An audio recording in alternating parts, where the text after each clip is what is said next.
As y'all know, I love trying new recipes and learning new things.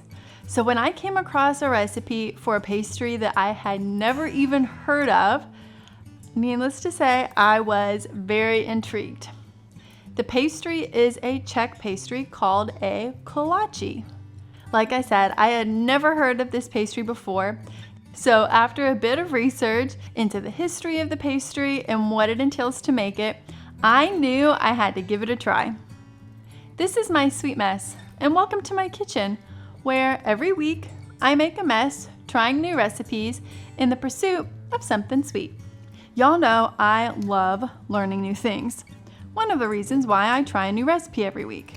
So learning about a new pastry and then getting to taste it at the end is right up my alley. What I learned is a kolache is traditionally a soft, sweet dough that has a creamy filling like a cheesy filling or a fruit jam, and then has buttery streusel on top. Apparently, kolaches are really popular in parts of Texas, but they've adjusted the recipe ever so slightly to make them savory instead of sweet. And they've also adjusted how the dough is formed, and we'll talk a little bit more about that later. Something I was surprised by with this recipe is the yeast goes right into the dry ingredients. Normally, you have to bloom the yeast in like warm milk or water, but this recipe asks for it to just go straight into the dry ingredients. I'm a little bit skeptical, but let's give it a try. As you can see, I'm gonna use my stand mixer with the dough hook attachment to knead my dough for about 5 minutes or so. If you don't have the dough hook attachment or you don't have the stand mixer, you can absolutely knead this by hand. You just may wanna add about 30 seconds to a minute to your knead time. So this is a pretty sticky dough. I'm sure it's fine. I just wanted you to know that if you see this, no cause for concern. I let it go the full 5 minutes.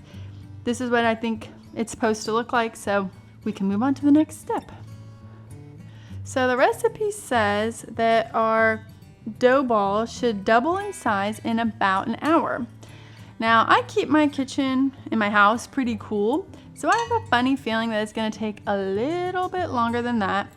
And like I've said, I don't have the best luck with yeast dough. So here's hoping that the luck changes today. Now, just to help myself along a little bit, what I'm going to do is actually let this guy hang out on my countertop like I'm supposed to for about 45 minutes. And if it doesn't look like it's changed that much, then I'm gonna kind of help it along. So if you put into a very cold oven, like you haven't used it at all today, you can actually turn your oven light on and then put your dough ball bowl. That's a really hard one to say, but you can put your dough ball bowl into your oven with the oven light on, and it kind of helps to be just warm enough that it should help your dough rise. Good Lord, look at this. I'm just gonna try to shape it a little bit. It makes it easier for me to tell if the ball has risen. And what I'm doing is just kind of pushing in the dough into itself, and it's going to not only help make it look nicer, but it should also help make like this tight skin on top. In our bowl, in our grease bowl, we've got our dough that needs to double in size. I went ahead and put a little piece of plastic wrap on top and poke a hole. And last but not least, we need to cover it with a kitchen towel because apparently yeast is shy. So I'm going to let this hang out like I said. Fingers crossed, this only takes me about an hour and a half. Here's hoping. All right, I'll be back once our dough has risen. Okay, it's been a while, like an hour and a half, almost 2 hours, but I think we're there. Let's see. Woo, that is definitely doubled in size. So next what we have to do is I've got my little bit of flour and a bench scraper here, and we need to punch that down. Okay, so on my impeccably clean counters, we need to roll this guy into a log and then cut it into 12 equal pieces. And it's kind of important to get pretty close on the 12 even steps, so I'm just I've got my little ball here. I'm gonna take my bench scraper and cut it in half. So now I have 2 balls. And then I can take this guy and roll it into a log. And I think that's gonna make it easier to cut into 6 pieces. All right, we're just gonna have to call it. So we'll go middle, and then from here, and I need 3 pieces out of this. So what I'm doing is sort of mushing on the sides and then pinch down the middle, just to help move some of that dough from the middle where it seems to kind of gather to the ends, because we want the end pieces to have plenty of dough also. And now we have our 12 pieces that are very sticky evidently. All right, so what I'm running into is that I've got some kolaches that look like that and some that look like that, and that's not what we want. We want them to all be closer in the same size. And I think my problem is some of these guys were the end pieces, which means that they did not get as much dough as the middle pieces, despite my best efforts. So I may have to go back and sort of reconcile that a little bit. Because I'm having to cut and paste some of these together, making sure that you flip your dough in on itself is super important, because it'll just help glue all of that together. The original recipe said that this guy needs to go on a half tray, but I have no idea what that means. So this is just a regular old cookie sheet, like a regular full-size cookie sheet. And it's okay if as these guys bake, they touch. That's not a problem. Using either your hands or a clean flat bottom glass, we need to make some pretty significant wells into our pastries. These guys need to have a well that's about 2 inches wide. We're also gonna push down pretty far. The way I'm kind of judging if this is right or not is if the pastries are almost touching. All right, in my bowl of flour, I've got my glass that I measured. It's got a 2.5 inch wide bottom. Then we're just gonna push it down. Oh gosh, is that right? No, I don't think so. I need a different, hang on, not this glass. All right, we're gonna try a different glass with a narrower bottom. Oh, I think that's what I'm looking for. See how that indent stayed down? Because we're gonna actually do a second rise with these. So I wanna make sure that that indent is already started and in a good spot.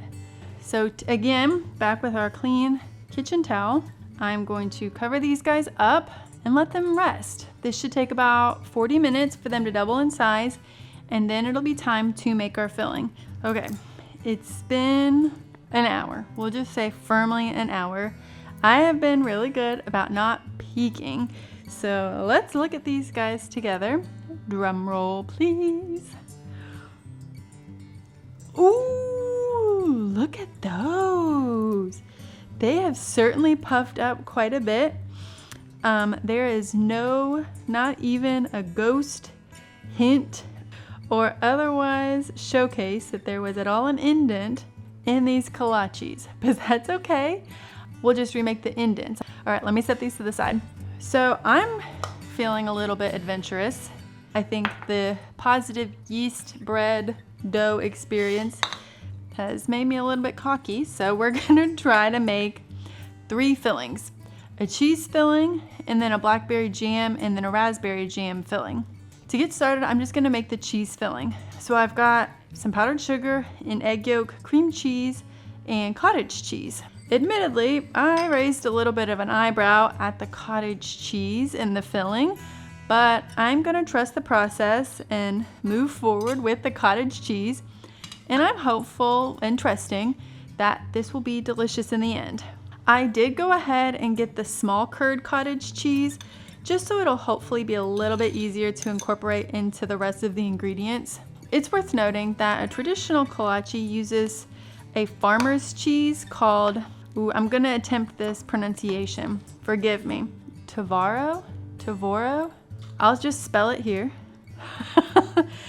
which is not easy to find in the Southeast, so that's where we're using the cottage cheese. All right, and there is our cheese filling. That looks pretty good. I'm just gonna set it to the side and let's get started on our jam fillings. For the jam filling, you are not gonna believe this. It's literally jam and water. So I just take a little bit of water, splash, splash, and then I'm gonna set that to the side in case I need more. And what you're trying to get is basically this jam to loosen up a little bit so that it's easier to distribute onto your kolaches. This blackberry jam is what I've got in this bowl. I hadn't actually put it in the refrigerator yet. It was a new jar. So it's loosening up really easily. Like that's kind of what you're looking for. Something that you can just sort of spoon on top. Next, we need to make our streusel topping. Please don't skip out on this step. It adds a nice little crunchy bit to a very, very soft pastry. Think about when you make muffins or an apple pie and you have to make a streusel topping for that. It is so nice. I know it's easy to get tired and skip out on this step, but if I could encourage you to make that topping, then I think it'll be worth it in the end. And then the last thing we need is an egg wash, which is just an egg and a splash of water. Again, don't skip the egg wash step. It helps make the pastry shiny and it's what helps the strudel stick to your pastry, so don't skip this step. The pastry has done its second rise, as you can see, and it looks so good. But we have lost all of our indents, so we have to re-squish them. So again, we take our glass, a little bit of flour, and give the pastry a gentle mush. Now you want to make sure that that squish sticks in because that is where your filling's gonna go. Our pastries have officially been re-squished. Now it is time for our first filling. First is our cheese filling. I'm using a tablespoon measuring spoon for our cheese filling because I need help regulating how much filling each of our pastries get. As we all know, I am an unapologetic over-filler, and that is not something we need right now. Okay, here's what I would recommend after having done this wrong already. Use your tablespoon measuring spoon and do exactly 1 tablespoon. No over scooping. We are now going to do a very light and careful egg wash on the edge of the pastry. And I'm going to be very light-handed here. I think the point of the egg wash is to just, like I said, give a sticky surface for your strudel to adhere to. And now it is time to add the jam filling. Yay! With this, I'm just going to use my measuring spoons again and add about 2 teaspoons of jam per pastry. With our final step, we are going to take a light sprinkling of our streusel topping and just sort of sprinkle that around and on top of our pastries. If a little bit gets in the filling, that's okay. I don't mind at all. It's not gonna hurt anything. So now I'm going to pop our pastries into our preheated 375-degree oven for about 18 to 20 minutes or until the edges are golden brown. Once these guys are out of the oven, I'm gonna let them hang out on the pan for about 5 minutes, and then I'll transfer them to the wire rack to let them cool a little bit. Look at these. Can you even? Oh my gosh. My boyfriend walked by and he goes, oh my gosh, those look like they came from a bakery, and they totally do. And I'm not even like tooting my own horn on this. These look and smell fantastic. Oh my gosh, I cannot believe how good these came out, especially knowing kind of the bumps that we had along the way, and knowing my history with doughs that require a rise. My confidence level was not great going into this bake, but oh my gosh, look at this. Even as I was pushing that indent into the pastry, I was worried that I was pushing too much, but I totally wasn't. I had plenty of room here. And look at that, we've got a nice golden crust. Okay, enough chatting. This has been an all-day affair, and I think it's worth it. Let me get a big bite. Oh, and find out because I can't wait anymore. I'm so excited. Okay, let's give this guy a taste. Oh man, these are lovely. These are absolutely wonderful. That pastry itself has an ever so slightly sweet flavor to it. It's not like a donut or a Danish. You know, a donut is very, very sweet, and a Danish has that flaky pastry. This is almost like a dinner roll, but a little bit sweeter, but it has that kind of chew to it, you know what I mean? I am truly just over the moon with these pastries. I cannot believe I waited so long to give them a try, and I am so, so grateful that I have a delicious recipe that I can make these again, and I absolutely will. Thank you so much for being here with me today. And remember, trying new things is messy, but the end result can be pretty sweet. Have a great rest of your day. Bye now.